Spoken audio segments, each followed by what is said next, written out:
1절에 보시면 그는 그 후에 자기를 위하여 많은 병거와 마병을 데리고 사람들 앞에 나타났다고 말하고 있습니다. 그가 누구냐면 이 압살롬입니다. 다윗의 아들이죠. 근데 압살롬은 이전에 큰 범행을 저질렀던 흔적이 있습니다. 이복 동생인 암논을 죽이는 어마어마한 일을 저지르게 됩니다. 그래서 그는 이 그술이라는 나라로 도망을 가게 되는데요. 이 그술이라는 나라는 외할아버지가 왕으로 다스리는 나라입니다. 달메 왕이 외할아버지입니다. 거기서 3년 동안 머물다가 예루살렘으로 돌아왔습니다. 하지만 다윗은 그를 맞아주지 않았습니다. 아직까지 앙금이 가시지 않은 것입니다. 어떻게 형제끼리 싸울 수 있고 또 집안에서 그렇게 살인을 저지를 수 있을까? 참 너무나 안타까운 일이죠. 그래서 다윗은 그를 만나주지 않았는데 2년을 이 압살롬이 집에 이 가택연금된 상태에서 지내게 되면서 상당히 답답했던 것 같습니다. 그래서 어느 날 이 요압을 이용해서 이 아버지 다윗 왕을 만나게 됩니다. 그러자 다윗도 이 아들을 맞아들이고 서로 입맞추면서 용서하는 것 같은 그런 행동을 오늘 이 14장에서 보여주고 있습니다. 그 이후에 이 압살롬이 이제 행동한 것입니다. 압살롬이 이제 왕자이죠. 이 왕자가 이제 사람들 앞에 나타나서 이 두 가지 행동을 취하게 되는데, 첫 번째는 뭐냐면 자기의 권위와 권력을 드러내는 행동을 하고 있습니다. 하나님께서는 이미 신명기에서 이스라엘의 왕은 어떻게 이 이스라엘 백성을 다스려야 되는지 이미 말씀하셨습니다. 그 세 가지 중에 하나가 무엇이냐면 전투력을 위해서 말을 많이 사용하지 마라, 가지지 마라, 이렇게 얘기합니다. 그래서 애굽으로 내려가서 좋은 말들을 수입하고 하는 행동들을 하지 마라. 하나님 그렇게 말씀하셨거든요. 왜 그러냐면 이스라엘은 왕이 다스리는 것이 아니라 우리의 전투력으로 이 나라를 다스리는 것이 아니라 세계를 정복할 것이 아니라 하나님이 다스리는 나라이기 때문에 하나님의 말씀을 복사해서 옆에 두고 그 말씀을 따라서 살아라. 이것이 바로 왕의 본분이었습니다. 그러나 이 압살롬은 왕도 아닌 이 왕자임에도 불구하고 자기의 권위와 능력을 나타내는데요. 무려 50명의 호위병들이 그를 따르게 했습니다. 대통령께서 만약에 순방을 간다면 전용 비행기도 타고 또 1급 경호원들을 태동해서 그 먼 길을 다녀오죠. 만약에 무슨 일이 생기면 큰일 나잖아요. 이 나라에 그래도 수령이고 지도자니까 원튼 원치 않든 하나님이 세우신 것을 믿고 우리가 그들을 지지해주고 또 따라가야 되지 않겠습니까? 그러나 그에게 만약에 위협이 따른다면 그 경호원들이 보호해야 하지 않겠습니까? 마찬가지로 압살롬에게도 그런 경호원들이 필요는 했을 것입니다. 하지만 다윗도 그렇고 사윗도 그렇고 그 이후에 나타난 왕들을 살펴봐도 이렇게 50명이나 되는 사람들을 거느리고 다니면서 또 많은 말과 마병들을 함께 동원하는 왕은 없었다는 것입니다. 이건 무엇을 말하냐면 바로 자기가 자기의 모습을 드러내려고 하는 그런 모습을 우리가 생각해 볼 수 있다는 것입니다.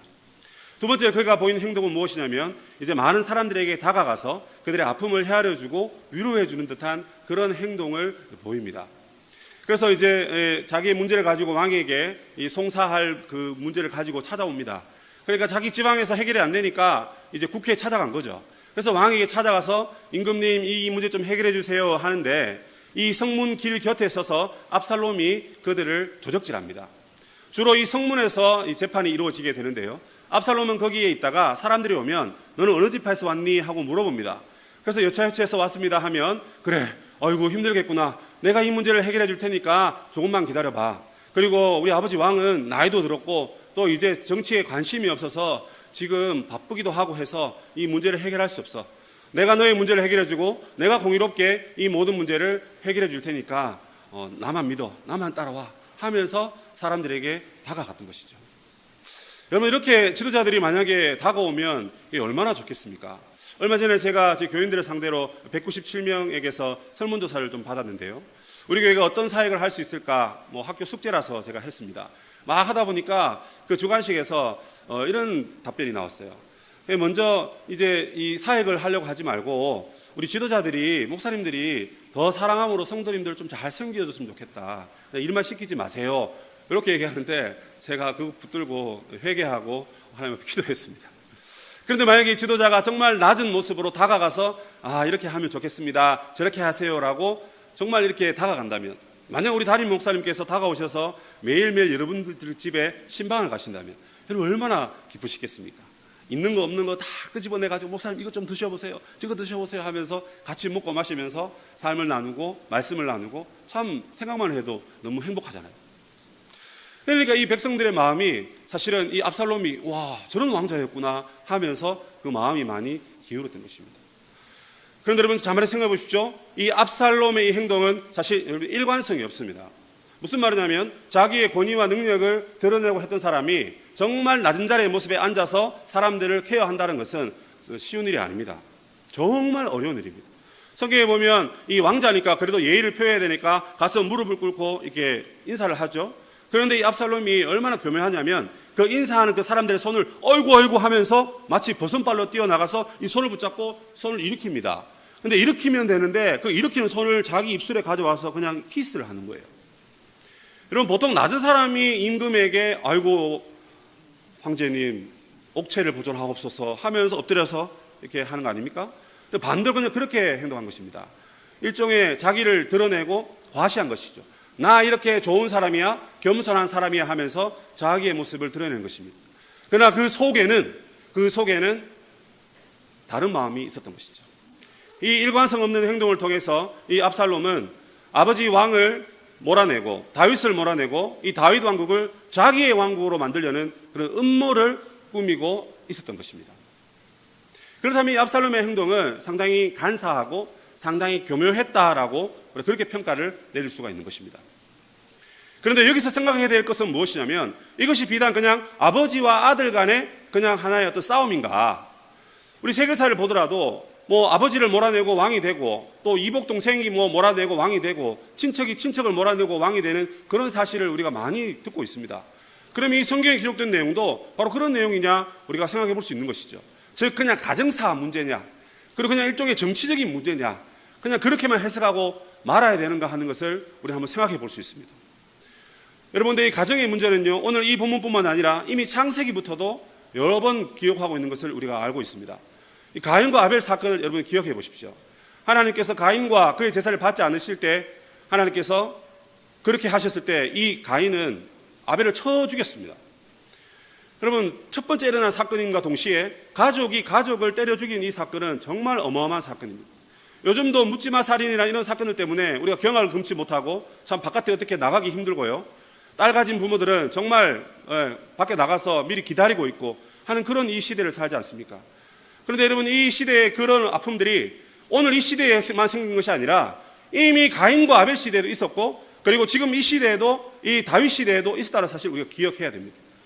여러분 야곱과 에서도 마찬가지입니다. 이삭과 이스마엘요 동일합니다. 가문은 다르지만 사울이 약 10년 동안 다윗을 죽이려고 쫓아다녔던 그런 모습들을 본다면 이것은 그냥 가정 문제라든지 정치적인 문제로 볼 수 없다는 것을 우리는 기억해야 합니다. 그럼 이 문제는 어떤 문제입니까? 이것은 바로 영적인 문제라 하는 것입니다. 하나님께서 이미 우리에게 예언하셨던 바와 같이 여인의 후손과 뱀의 후손이 서로 싸울 것이다 라는 것을 우리는 성경을 통해서 알고 있습니다.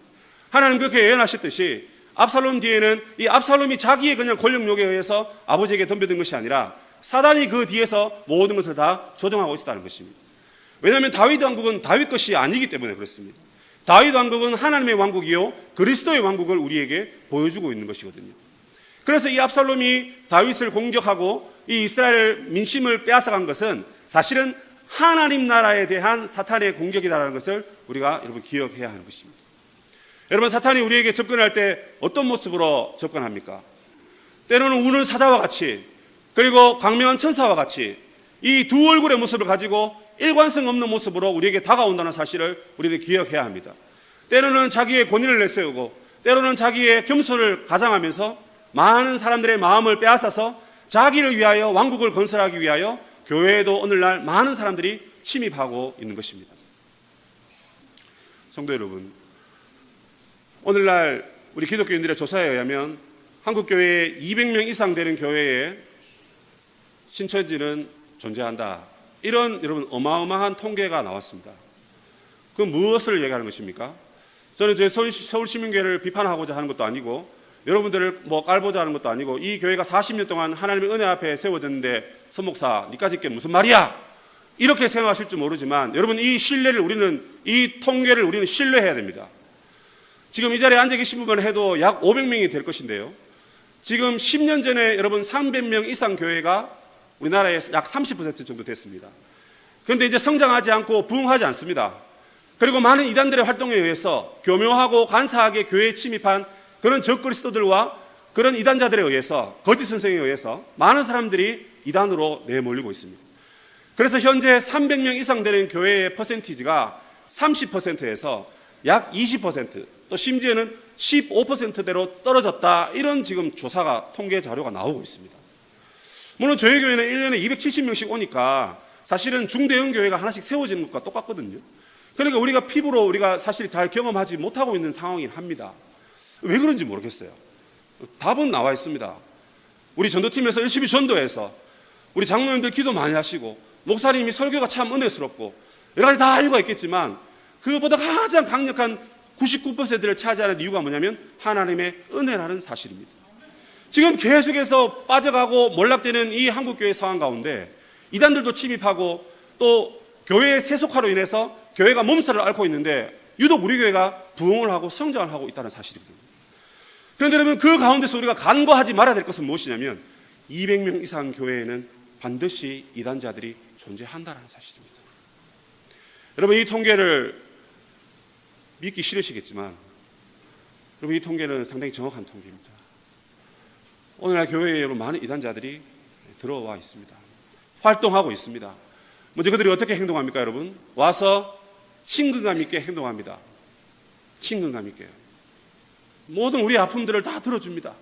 무릎 꿇은 우리들을 이렇게 세우고 그 손을 붙잡아주고 그 손에 입 맞추면서 집사님 힘내세요 하면서 그렇게 다가옵니다. 예, 물론 순수한 마음으로 그렇게 다가가는 분들이 더 많은 줄 압니다.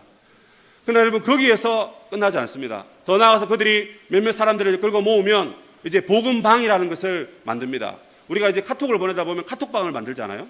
그런 것처럼 이게 2명 이상, 3명, 4명 정도, 5명 정도 그 방을 형성한다고 합니다. 근데 그 방 안에는 나 말고 사실 다른 사람들은 다 한편입니다. 그러니까 내가 거기 들어가 있으니까 옆에 있는 사람 다 좋다 하는 거예요. 그래서 그냥 같이 막 어울리는 겁니다. 근데 어느 날 이렇게 말합니다. 야, 우리가 우리 교회에서만 공부할 게 아니라 우리 다른 데 가서 좀 부흥회도 참여하고 말씀 들으러 가지 않을래? 이렇게 누군가 말을 건넵니다. 그리고 그 옆에서는 나도 야 가고 싶은데, 또 누구는 나 갔다 왔는데 그게 참 좋더라 하면서 그냥 짝짝꿍인 거예요. 같이 이야기하고 그 한 사람을 그냥 속이면서 끌고 가는 것입니다. 그러다가 어떻게 합니까? 성경신학원 가서 성경을 본격적으로 공부하게 됩니다. 그리고 마지막 단계에서는 유월이라고 해서 넘어간다는 것이죠. 교회를 그쪽 교회로 넘어가는 것입니다. 그런 행동들을 지금 행하고 있습니다. 여러분, 자, 이런 상황 가운데 우리 한국 교회뿐만 아니라 우리 교회와 이 땅에 있는 많은 교회들이, 이단자들이 얼마나 우리를 힘들게 하고 교묘하게 우리를 홀리는지 여러분, 이것을 잘 기억하셔야 할 것입니다.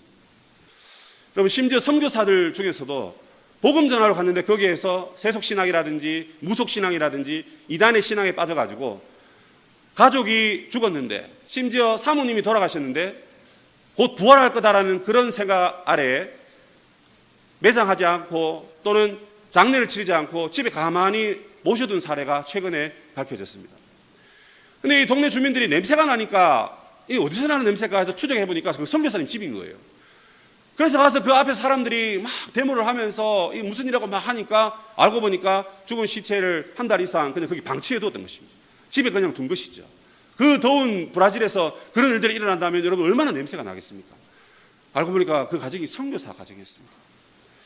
여러분, 이 지금 시대에 이런 일들이 일어나고 있습니다.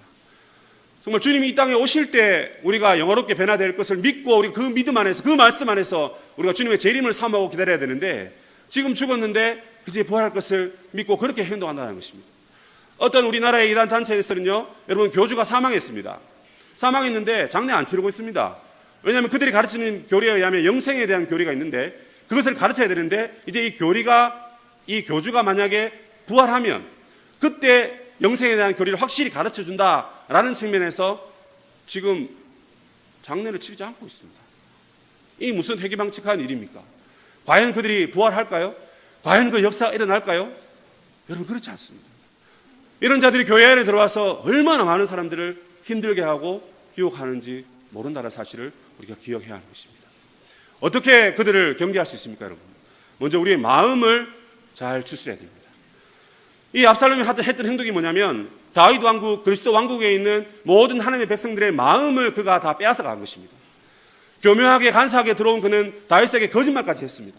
내가 헤브론에 가서 하나님께 서원한 것을 지키기 위해서 내가 가겠습니다. 보내주세요.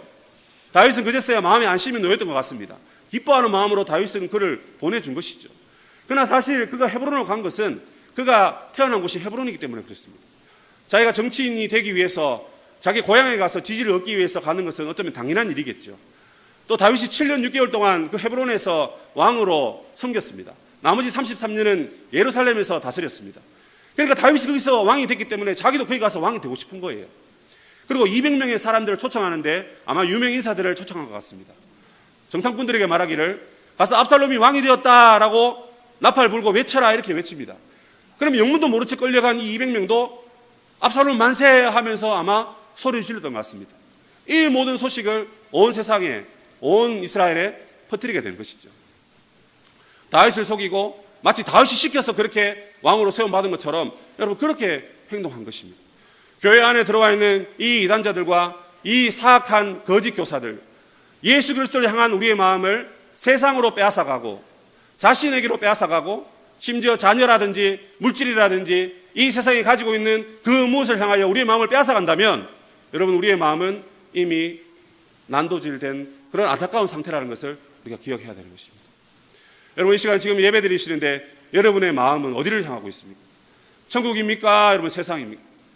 또 세상에 나가서 일하실 때에도 회사에서 계실 때에도 또 나를 그렇게 달가워하지 아니하는 그런 상급자와 그런 동급자와 그런 하급자가 있더라도 이 모든 일을 내가 죽게 하듯 하면서 주님이 나에게 이 일을 맡겼다는 그 믿음 안에서 여러분 사명을 다 감당하고 계십니까? 그렇다면 여러분의 마음은 정직한 마음이고 하나님 기뻐하는 마음으로 지금 살고 계시는 것입니다. 그러나 그런 마음이 아니라면 우리의 마음은 이미 세상에 빼앗겼고 그리고 교회에 들어온 그 교묘한 이단자들에게 여러분 빼앗겼다는 사실을 꼭 기억하셔야 되겠습니다. 여러분 우리의 마음을 잘 추스려야 됩니다. 내 보문이 있는 곳에 내 마음이 있느니라고 말씀하셨습니다. 너희 안에 이 마음을 품으라 곧 그리스도 예수의 마음이라고 말했습니다. 그들이 입술로는 나를 존경하되 마음은 내게서 멀도다라고 우리 주님께서 강하게 우리의 마음이 주님께 드려져야 함을 성경을 통해서 강력하게 여러분 말씀하고 있습니다. 여러분 지난 주일에 안타까운 소식을 들었습니다. 우리 교회에 어떤 분들 중에 신천지를 갔다 왔다 하는 그 제보가 들어왔습니다. 그 제보를 하신 분은 옛날에 저랑 같이 열심히 성경 공부하시고 우리 교단의 교리와 우리 개혁신학의 교리와 성경과 이런 것을 아주 잘 아시는 그런 집사님이셨어요. 그래서 이렇게 같이 공부하면서 이 집사님이 참 거의 사역자 수준으로 말씀도 많이 하시고 참 지혜로운 분이시다. 물론 우리 모든 성도님들이 다 말씀에 해박하시지만 또 그분은 또 유독 하는 말씀을 참 사랑하시고 늘 연구하시는 그런 분이셨더라고요. 그런데 여러분 이 신천지 갔다 오신 분이 그분에게 접근을 한 거예요. 목사님 확인해 봤습니까? 직접 그 신천지 간 분하고 만나서 확인해 보지를 못했습니다. 그러나 이 집사님하고 얘기해보고 또 그 신천지 갔다 오신 분이 또 다른 분들을 통해서 이 집사님에게 공략을 하고 있더라고요. 가서 공부하자는 둥, 그리고 목사님이 이상하다는 둥. 여러분 신천지의 전략 중에 가장 중요한 전략이 뭐냐면 목사님을 헐뜯는 겁니다. 그러니까 여러분 장난이라도 목사님을 헐뜯으시면 안 됩니다. 의심받게 되는 거거든요. 다 인생들이니까 불쌍히 여기고 그렇죠? 그렇게 서로 사랑해야 되지 않겠습니까? 왜냐하면 그들의 추수밭은 어디냐면 이 교회입니다. 교회. 그들은 예수 믿지 않는 사람들에게 가서 전도하고 그렇게 하지 않습니다. 이 영적 추수대가 가까웠는데 그 추수밭이 어디냐면 세상이고 바깥에 있는 불신자들이 아니라 교회 안에 있다고 말합니다. 그리고 그 추수에 참여하기 위해서는 하나님의 말씀을 깨달아야 된다고 이렇게 말합니다. 그런데 기존교회 목사들은 어리석어서 하나님의 말씀을 그 예언의 말씀을 풀지 못한다 이렇게 접근합니다. 여러분 이미 그런 얘기를 지금 막 들으신 분들이 혹시 계시는지 모르겠습니다. 그래서 목사들을 헐뜯고 교회가 이래 하면서 내가 가서 공부하는 곳이 너무 좋다 하면서 우리의 마음을 흔들어 놓습니다. 중요한 것은 우리의 마음이 나누어 놓기를 바라는 거죠. 우리의 마음이 하나님께 집중되어 있는데 그 마음을 분산시키는 것입니다. 나누는 것입니다. 그게 바로 그들의 전략이라는 사실입니다. 자, 여러분 이쯤 하면 저희가 1800명 출석에 2200명이 교회 생활을 하시는 그런 어마어마한 큰 교회입니다. 200명 이상 교회에 그런 분들이 계신다라고 했을 때 물론 우리는 믿음도 있고 배짱도 있어서 그분들이 회개하고 예수님 믿고 하기를 바라고 있습니다. 그래서 여러분 그런 곳에 갔다 왔더라도 회개하고 주님께 나오면 다 용서함 받고 함께 영생 무한을 누릴 줄로 저는 믿습니다.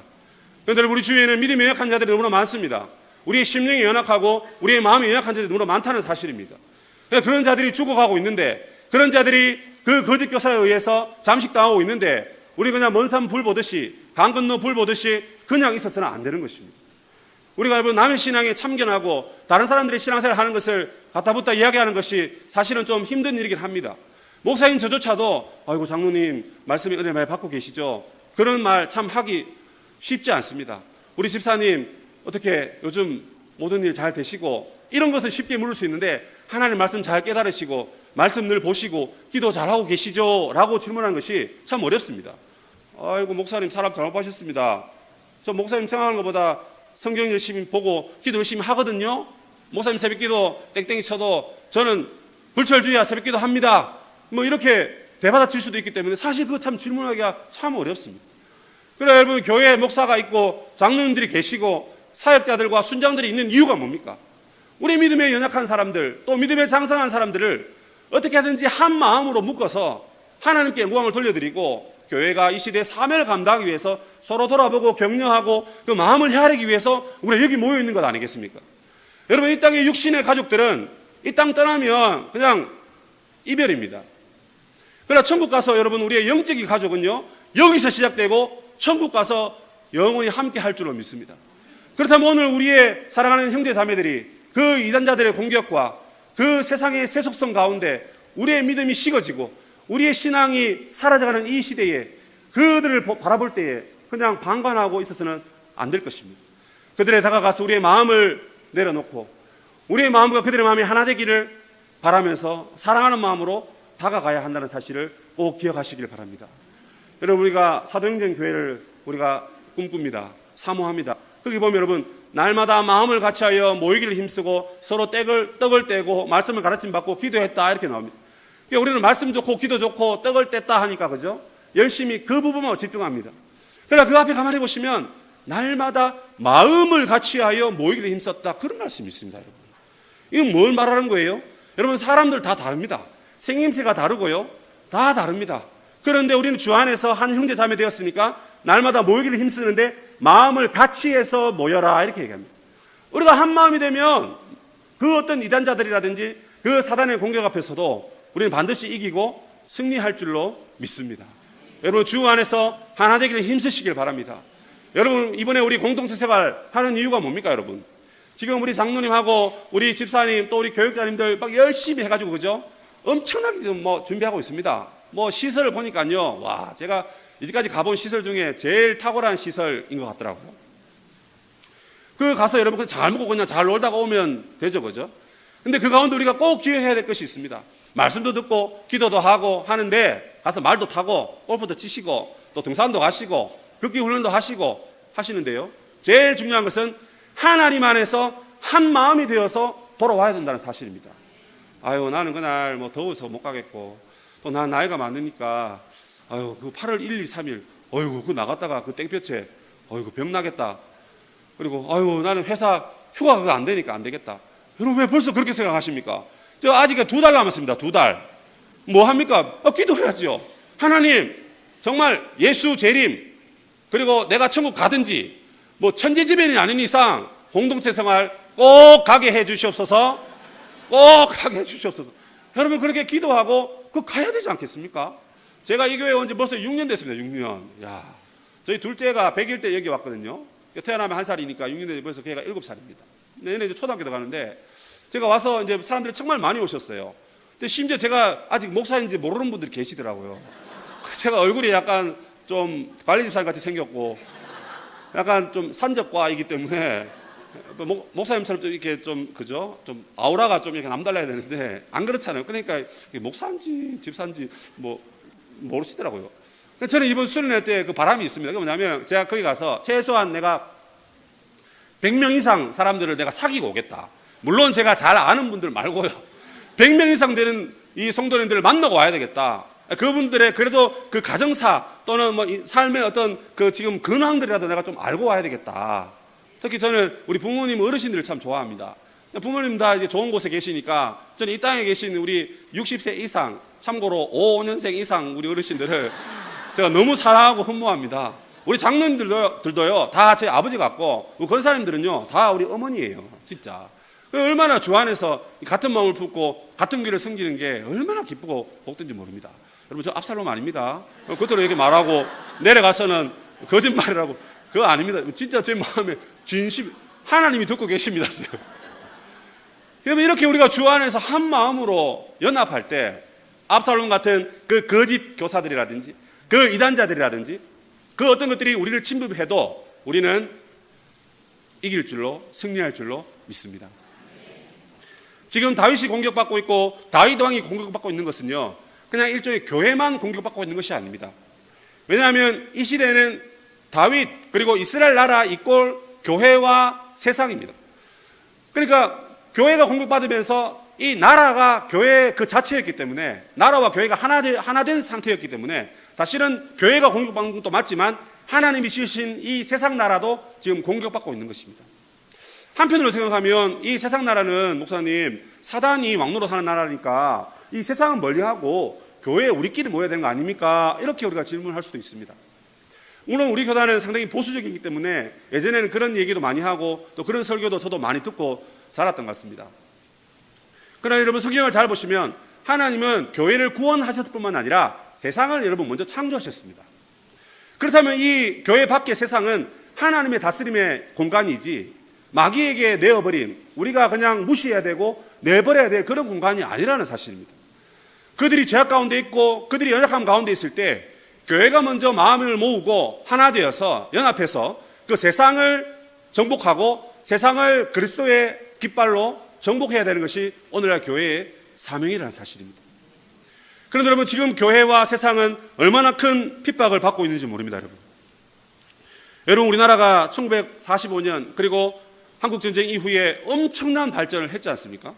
국민 총 생산 금액이라든지 아니면 우리가 수출액이라든지 기타 등등의 것을 바라볼 때에 무려 여러분 2만 배 또는 3만 배의 성장을 이루었다, 이렇게 말합니다. 그래서 우리 안에서는 여러분 한강의 기적이라고 말하죠. 저희 아버지들을 정말 제가 참 사랑하고 존경한 게 뭐냐면 바로 저분들의 손길 때문에 이 한국이 이렇게 발전했다는 사실입니다. 그 위에는 또 하나님의 은혜와 축복이 함께 있기 때문에 동방의 예루살렘이라는 그런 칭호도 얻게 되었습니다. 지금도 우리나라는 전 세계적으로 수출을, 또 우리나라에서도 엄청난 성장을 이루고 있지 않습니까? 그런데 문제는 그 성장이 오히려 해가 되고 독이 되어서 엄청난 어려움을 겪고 있습니다. 여러분, 우리 어르신들의 빈곤율이 무려 48.5%라고 말합니다. OECD 국가 중에 노인 빈곤율이 1위입니다. 1위. 그러니까 이게 많은 어르신들이 계시는데 두 분 중에 한 분은 생계를 유지할 수가 없는 거예요. 돈이 없는 거예요. 먹고 살 수 있는 방안이 없습니다. 이걸 바라볼 때 교회가 얼마나 이들을 잘 섬겨야 하겠습니까? 출산율도 여러분 우리가 꼴찌입니다. 10년 동안 81조 원을 우리 국가가 지원해서 저희도 아이 새 키우면서 국가에서 보조금 많이 받았습니다. 지금도 받고 있습니다. 얼마나 감사한지 모릅니다. 근데 그럼에도 불구하고 자녀들이 태어나지 않습니다. 우리 6월 1일에도 우리 예쁜 딸이 우리 교회의 생명으로 하나님 주셨는데요. 얼마나 이게 값지고 감사한 일입니다. 1.25명입니다. 1.25명. 그러니까 두 가정 모여도 3명이 안 되는 거예요. 3명이. 이런 안타까운 시대에 우리가 살고 있습니다. 그리고 사람들은 정부를 신뢰하지 않습니다. 각 기관마다 조사가 다른데 어떤 기관에서는 34%를 얘기하고 어떤 기관에서는 3%만 정부를 신뢰한다, 이렇게 말합니다. 예, 물론 정치 권력자들이 우리의 마음에 안 들 수 있습니다. 그러나 하나님이 그들을 세우셨다고 믿을 때에는 우리 그들을 신뢰해야 되고 그들을 위해 기도해야 되고 저들을 통해서 이 땅에 공의가 세워지게 하옵소서 하고 하나님 믿는 그 믿음으로 여러분 그들을 불쌍히 여겨야 되지 않습니까? 그러나 3%가 때로는 17%가 그들을 믿지 않습니다. 종교는 어떻습니까? 여러분 심각한 것이 무엇이냐면 사람들이 또 종교를 믿지 않습니다. 종교보다 오히려 시민단체를 더 의지합니다. 22%의 사람이 시민단체를 선호하고요, 종교를 지지하는 사람들은 12%밖에 없다는 것입니다. 그러니까 우리가 종교를 의지하고 믿고 신뢰할 만한가, 정부를 신뢰할 만한가 했을 때 전부 다 합쳐도 절반 50%가 안 된다는 사실입니다. 여러분 이게 뭡니까? 엄청난 발전을 이루었는데 사람들은 믿음과 신뢰가 바닥에 떨어진 것입니다. 제가 정말 놀라운 사실을 발견했는데요. 기온실이라든지 또 다른 조사 단체에 의하면, 정확한 정보를 제가 보고 말씀드리는 건데, 교회 내의 20대 청년들이 지금 자기 교회 그리고 한국 교회를 얼마나 신뢰하느냐라는 그런 갤럽 조사가 있었는데요. 여러분 놀라지 마십시오. 12.9%만 내가 우리 교회를 신뢰한다, 이렇게 말했습니다. 오늘 2부 예배 때 우리 주일학교 아이들이 여기 쫙 앉아서 예배를 드렸는데요. 이 아이들이 바로 우리 한국교회 미래이고 시민교회 미래 아니겠습니까? 그죠? 여기 한 100명이 앉았었는데 거기에 약 12명, 13명만 나는 교회가 좋아요, 이렇게 말하는 것입니다. 근데 그게 여러분 30대가 되면 이제 세상에서 이제 일을 하고 하다 보면 세속적으로 가고 이러다 보면 이제 또 신앙을 버리는 친구들도 있고 해서 뭐 어느 정도 이해가 된다라고 말할지 모르겠는데요. 여러분 20대는 아직까지 부모와 교회의 사랑을 받고 교회에서 신앙생활을 잘 해야 될 친구들입니다. 그런데 그들이 말하기를 우리 교회요? 글쎄요, 이렇게 말하는 거예요. 그래서 많은 사람들이 어디로 가냐면 가나안으로 갑니다. 그래서 요즘 유행하는 게 뭡니까 여러분? 안개성도 들어보셨어요? 안개성도? 가나안 성도 들어보셨죠? 가나안 성도들이 엄청나게 지금 100만 명이 넘었다고 합니다. 100만 명. 이거는 엄청난 숫자입니다. 그러면 그들이 문제가 있어서 교회를 나갔느냐? 그들을 만나서 조사한 그 교수님의 그 논문을 제가 읽어보았는데요. 그 가나안 성도들에게 있어서 구원의 확신이 있느냐고 했을 때 물어봤는데요. 거의 4분의 3이 나는 구원의 확신이 있다, 이렇게 대답했습니다. 그럼 교회를 떠난 이유가 뭐냐? 첫 번째, 목회자의 비윤리적 문제다. 두 번째, 성도들이 하나됨이 없고 맨날 싸운다. 마음이 하나 되지 못한다. 그리고 기타 등등의 문제였습니다. 그럼 여기서 우리가 알 수 있는 게 뭐냐면 지금 이 교회를 뛰쳐나간 가난한 성도들에게 문제가 있는 게 아니고 지금 우리 교회가 문제가 있다는 것을 대변해주고 있다는 사실입니다. 여러분 제가 뭘 말하고 있죠? 한국 사회가 지금 이렇게 큰 아픔 가운데 있다는 걸 말하고 있고요. 교회가 지금 교인들에게서 신뢰감을 잃고 있는 이런 안타까운 시대를 저와 여러분이 살고 있다는 것입니다. 다윗이 당한 아픔, 다윗이 경험한 그 상처는 오늘 교회와 세상이 맞닥뜨리고 있는 이 아픔과 동일한 선상에 있다라는 사실입니다. 그래서 우리의 마음이 갈기갈기 찢어졌고 우리가 신앙을 가지고 하나님 앞에 나아갔음에도 불구하고 이제 이 마음은 하나님에게로 향하지 않는 것입니다. 각자 알아서 살아남는 그런 시대를 지금 살아가고 있다는 사실입니다. 여러분 이런 사실 가운데, 이런 환경 가운데 우리는 다윗의 행동을 주목할 필요가 있습니다. 다윗이 여러분 압살롬이 침범했을 때 다윗은 도망갔습니다. 다윗이 도망갔습니다. 싸울 수 있는데 도망간 거예요. 왜 그렇죠? 시므이가 다윗을 저주할 때 가만둬라. 하나님이 저 시므이의 입술을 통해서 나에게 말씀하시는 것인데 내가 어떻게 감히 말할 수 있겠느냐. 그렇게 말하는 이 사무엘하 16장에 근거해 본다면 이 압살롬의 침입도 다윗이 자기의 죄로 인해서 자기가 받는 수모요 고통이라는 것을 알았기 때문에 그렇게 말했습니다. 그래서 여러분 무력으로 대항하지 않았습니다. 그렇다면 오늘 교회는 이러한 교회의 아픔과 세상 아픔을 보면서 우리의 힘과 무력으로 세상을 정복할 것이 아니라 경건의 모양과 능력으로 세상 앞에 당당히 서야 한다는 사실을 기억해야 됩니다. 두 번째 사실은 바울이 도망갈 때 법궤를 가져가지 않았습니다. 사무엘상 4장에 가보면 블레셋과의 전투에서 장로들이 법궤를 가지고 전쟁에 나갑니다. 그러다가 법궤를 빼앗겨버립니다. 다곤 신전에게 빼앗겨버리죠. 완전히 난리가 났습니다. 하나님의 영광이 이스라엘을 떠나는 사건이 발생했습니다. 그러나 다윗은 이 법궤를 가져가지 않았습니다. 법궤는 하나님의 임재를 상징합니다. 그래서 가져가면 좋겠죠. 그러나 가져가지 않았습니다. 무슨 말이냐면 다윗은 미신적으로 행동하지 않았다는 것입니다. 다윗이 그렇게 행동하면서 자기의 왕권을 유지하고 자기 생명을 유지하기 위해서 하나님의 그 법궤를 이용하지 않았다는 것입니다. 우리가 이 아픔과 문제를 두고 그래 내가 하나님 잘 믿어서 내가 한번 복을 받아보고 문제를 해결해보자, 그런 어떤 우리의 얄팍한 꾀와 그 수준에 머물러서는 안 된다는 사실입니다. 우리가 희생하고 우리가 욕먹고 우리가 아프더라도 묵묵히 주님의 마음으로 이 땅을 살아가고 주님의 마음으로 세상 앞에 서게 될 때 다윗이 보여줬던 것처럼 예수님도 하나님의 본체이셨지만 그 모든 것을 내려놓고 우리를 위해 죽으셨던 것처럼 우리도 세상을 위해 죽을 수 있고 교회가 하나님을 위하여 세상을 위하여 희생할 수 있어야 되는 것이 오늘 바로 그 정답이라는 사실을 기억해야 하는 것입니다. 그리고 세 번째로 다윗이 여러분 기도했습니다. 하나님께서 곧장 후세를 보내주셨습니다. 그래서 그 모든 아이도벨의 모략을 파하게 만드는 그런 전략으로 하나님께서 인도해 주셨습니다. 여러분 급할 때 기도하면 하나님 바로 응답해 주십니다. 지금 여러분 한국교회는 엄청 급합니다. 지금 기도해야 되고 교회 안에 있는 이단자들과 거짓 교사들과 또 세상을 하나님 나라로 만들려고 할 때에 세상을 어렵게 만드는 그 모든 악의 무리들 앞에서 교회가 마음을 정신을 차리고 마음을 새롭게 하여서 이 세상을 바르게 세워가야 하는 것이 오늘 우리의 사명이라는 사실입니다. 그리고 그 모든 문제 앞에 우리의 문제도 함께 포함되어 있기 때문에 우리는 마음을 모아 기도하고 하나님의 뜻을 구해야 할 줄로 믿습니다. 우리 사랑하는 성도 여러분, 지금은 환난의 때입니다. 환난은 인내는 연단의 시기를 지나면 소망의 날이 이를 줄로 믿습니다. 여러분, 이 환난의 때에 포기하시겠습니까? 그냥 주저앉아 버리시겠습니까? 그거 누가 하겠지 그냥 그렇게 여러분 계시겠습니까? 지금 우리가 마음을 모아서 기도하고 하나님의 교회가 바로 서기를 간절히 소망하는 마음으로 우리가 하나 되어 주 앞에 서야 하겠습니다. 이 환난 가운데 하나님 교회의 은혜를 내려 주옵소서. 하나님의 은혜를 우리 가운데 부어 주옵소서. 그렇게 기도하시고 그렇게 하나님 앞에 나아가는 승리하시는 우리 모든 서울 시민교회 성도님 되시기를 주의 이름으로 축복합니다. 아멘.